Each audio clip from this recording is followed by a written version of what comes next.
All right, we are reading Gladys Aylward, The Adventure of a Lifetime by Janet and Geoff Benge. We are on chapter 8, titled Jesus in the Ark. And then, continued Yang in his most dramatic voice, Jesus opened the door and let all the animals in, 2 by 2. Gladys frowned. She'd just come in from brushing down the mules and had stopped to listen to Yang tell a Bible story to the muleteers. After 40 long, long days and 40 long, long nights, the sun began to shine, and Jesus looked out the window. He saw the star of Bethlehem rising in the east. Gladys had heard enough. She went in search of Mrs. Lawson, finding her in her bedroom. Gladys knocked on the side of the open door. "May I come in?" she asked. "Certainly," replied Mrs. Lawson. "What is it?" Gladys shook her head. "Perhaps I don't understand enough of the Yangcheng dialect, but I thought I just heard Yang tell a story about Jesus being on Noah's Ark." Mrs. Lawson looked weary. "I'm sure you heard it correctly," she sighed. "Last week, Yang told the muleteers about St. Paul parting the Red Sea. The muleteers are begging for Bible stories, and if I'm not there every minute of every night, Yang can't resist stepping in and telling his own versions of the stories for me." Gladys nodded. Ever since Yang had become a Christian a month before, he'd been eager to share his new faith with the muleteers. "Still, we mustn't complain," Mrs. Lawson added with surprising optimism.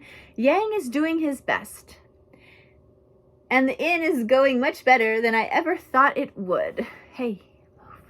I need you to move. Thank you." Gladys nodded again. It had been 5 months since the Inn of 8 Happinesses had opened. At first, she'd had to drag each mule train into the courtyard, and now the new innkeepers had made friends with many of the muleteers. But now the new innkeepers had made friends with many of the muleteers, and most nights at the inn, the keng overflowed with sleeping bodies, sometimes up to 50 or more. Gladys wished she could speak better Chinese. If she could speak the language better, she could help Mrs. Lawson by telling the Bible stories herself. Hey, get down. Thank you. She decided to spend an extra hour each night learning to tell Bible stories in the Yangcheng dialect. Within a few weeks, Gladys thought she would know enough to start telling some simple stories. But Gladys didn't have a few weeks. She didn't even have 1 week in which to learn the Yangcheng dialect better. 3 nights later, as Gladys sat on a soapbox in her room, learning some new Chinese words from her notebook, Mrs. Lawson came in and told her it was time for their walk together. Gladys had been behind in her schedule all day. The millet merchant had wanted to talk about the gospel. The woman next door was sick, and Gladys had visited her. She had also spent longer than intended writing a letter to her parents in London. As a result, Gladys had decided to not go on their usual walk that night. Very politely, she told Mrs. Lawson she couldn't take a walk with her because she needed to spend more time concentrating on language study. Mrs. Lawson was gruff, and she could get into a bad temper and say things she didn't mean, but Gladys had never seen her in such a temper as the one she had worked herself into over Gladys's not taking a walk with her. Mrs. Lawson told Gladys that if she didn't want to go for a walk with her, then she might as well pack up her bags and leave. When Gladys didn't say anything, Mrs. Lawson got even angrier. She started throwing Gladys's belongings out into the courtyard. An audience quickly gathered at the gate to see what all the commotion was about, and Gladys fled into the kitchen and hid behind a table with Yang. Both of them were shocked at Mrs. Lawson's behavior. Yang spoke first. "She is old," he said in a soothing voice. "She needs some time to calm down. Why don't you take a little trip to Tsichow and visit the nice lady there? Mrs. Lawson will call for you in a few days when she gets over this." Gladys closed her eyes and tried to think. By now, Mrs. Lawson had finished yelling and slamming the new doors. Finally, there was silence in the house again.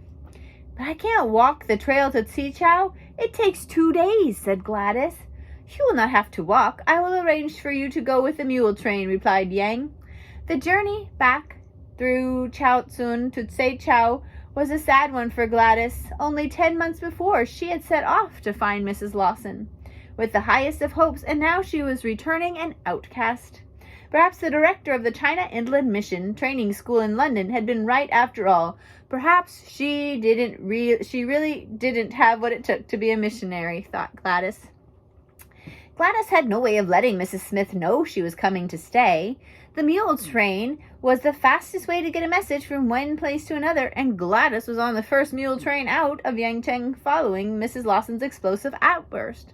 Gladys didn't know how she would explain the situation to Mrs. Smith when she got to Taichou. As it turned out, she didn't need to. Mrs. Smith understood perfectly. "We all know Mrs. Lawson," she told Gladys when they met. "Her heart is in the right place, but her temper does get in the way sometimes. Over the next few days, she'll think about what she said to you and be sorry. I'm sure a messenger will be at the door in a week or so with a note asking you to come back. She can't do it without you, you know." Mrs. Smith held Gladys's hand as she spoke. Gladys smiled. Hearing what Mrs. Smith had to say made her feel much better. "You just rest here with us, and you'll hear from Mrs. Lawson in no time," reassured Mrs. Smith, patting the back of Gladys's hand. 6 days later, a messenger came to the door, just as Mrs. Smith had predicted. But he didn't come to deliver the message they'd expected. The messenger talked to Mrs. Smith in the Seichao dialect. Gladys couldn't understand much of what they said, so she waited for the conversation to end. Finally, after a lot of questions, Mrs. Smith thanked the messenger, bowed to him, and closed the door. With the color draining from her face, she turned to Gladys. "What is it?" asked Gladys. "I'm not sure," said Mrs. Smith, frowning. "It's a bit hard to work out, really. The messenger was from the Mandarin of Taichou." Gladys gasped. She knew a Mandarin. A Chinese official didn't trouble himself with small matters. "It seems Mrs. Lawson has been in some kind of accident," said Mrs. Smith. "Is she all right?" Gladys interrupted, her heart pounding. "Well, it's a bit hard to say. The Mandarin heard the story after it had been sent through several mule trains. He didn't know where Mrs. Lawson was, but he said she was dying." Mrs. Smith's voice trailed off. "Dying," repeated Gladys. "Yes, but that could mean anything. She may only have a scratch or two. You know how rumors are," said Mrs. Smith, trying to sound reassuring. Gladys nodded. Her thoughts were whirling. There was only one thing to do. "I must find her quickly. She needs me," Gladys told Mrs. Smith. "I'll leave at once. Poor Yang, he has so much to do already. I need to help him with Mrs. Lawson." Mrs. Smith helped Gladys gathered supplies for the return journey, and together they found a mule train that would take her back to Yangcheng. Once again, Gladys was hoisted up into a mule litter and found herself swaying and bobbing her way back up into the mountains. Every time they passed a mule train going the other way, she would call out and ask if they had any news of the old white devil.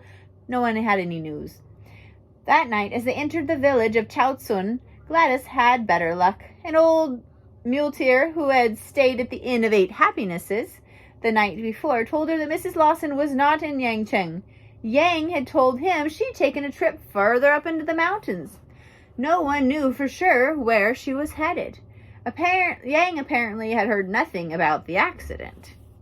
Gladys could feel her stomach churn. Mrs. Lawson wasn't with gentle old Yang after all. She was in the hands of strangers in some mountain village, that is, if she was still alive. Gladys had to find her, and fast. It took 4 more days of questions before Gladys found the small walled village of Chinshui, where she found Mrs. Lawson. The situation was worse than anything Gladys could have imagined. Gladys found Mrs. Lawson, battered and bruised and covered in dried blood, lying in an open courtyard on a pile of coal. At first, Gladys thought Mrs. Lawson was dead, but as she rushed to her, Mrs. Lawson opened her eyes and smiled. "Gladys, is that you, Gladys? I'm so glad you are here," she said. Gladys sat down on the heap of coal beside Mrs. Lawson and lifted her friend's head onto her lap. Mrs. Lawson winced in pain. Gladys called for hot water and a cloth and began sponging the black dust and encrusted blood from the old woman's face. As she cleansed Mrs. Lawson, Gladys became more and more angry. She looked up, and above Mrs. Lawson was a balcony with a broken railing. Suddenly, Gladys knew what had happened. Mrs. Lawson had fallen from the balcony, and she had been lying out in the cold on this pile of coal for over a week. No one had tried to move her inside or dress her wounds. Gladys knew that it was only because Mrs. Lawson was such a stubborn old thing that she was still alive. Gladys took charge. A curious crowd of onlookers had gathered to see what was happening. In her best Yangcheng Chinese, she began to bark out orders.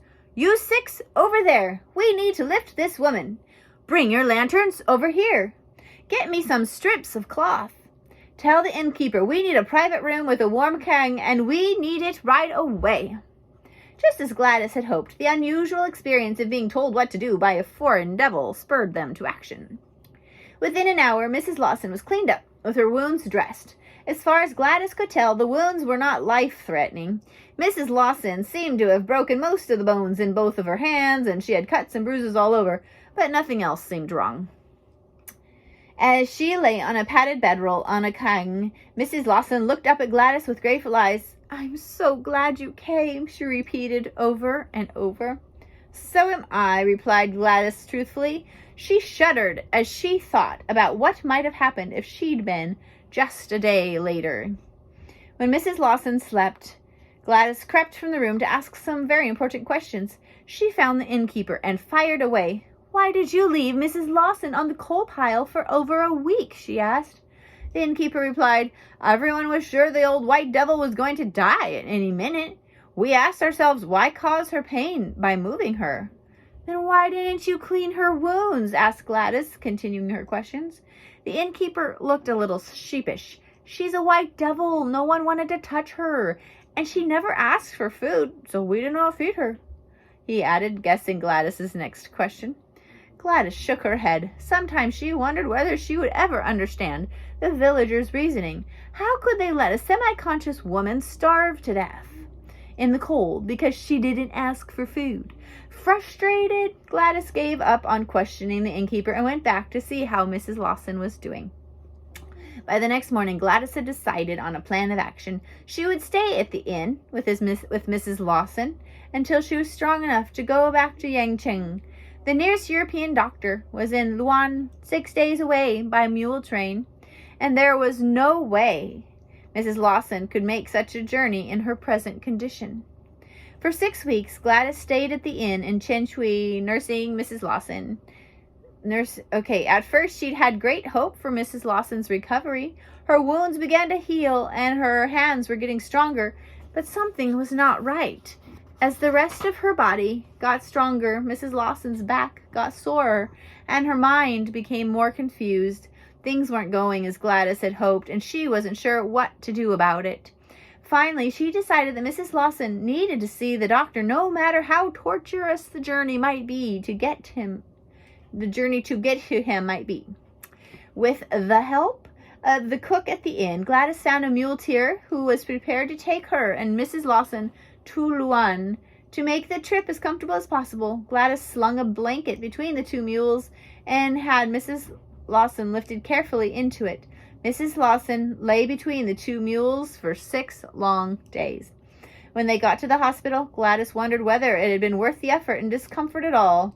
The English doctor examined Mrs. Lawson and told Gladys she was slowly dying and there was nothing that he or anyone else could do about it. The next day, Mrs. Lawson begged Gladys to take her home, so Gladys arranged one last journey for the 74-year-old missionary. The two women returned to Yangcheng, where Yang was waiting for them. When he saw Mrs. Lawson's condition, Yang made a special batch of her favorite soup and ordered her coffin. 2 weeks later, Mrs. Lawson was buried in the coffin as Gladys and Yang wept. Mrs. Lawson's funeral was the first Christian burial ever held in Yangcheng. After the funeral, as Gladys sat beside the grave of the woman she'd come halfway around the world to serve, fear crept into her heart. Mrs. Lawson's death had changed everything. Gladys was now the only European in the district. The closest person she could speak to in English was 2 days away by mule train. Gladys felt more alone than she'd ever felt before, more alone than when she was in the Siberian wilderness walking along the railroad tracks back to Chita. She was deep in the heart of China with no money, no friends, and no missionary organization to back her. Still, alone as she was, Gladys told herself she had to go on. All around Yangchang, people needed to hear the gospel message, and she was the only one left to share that message with.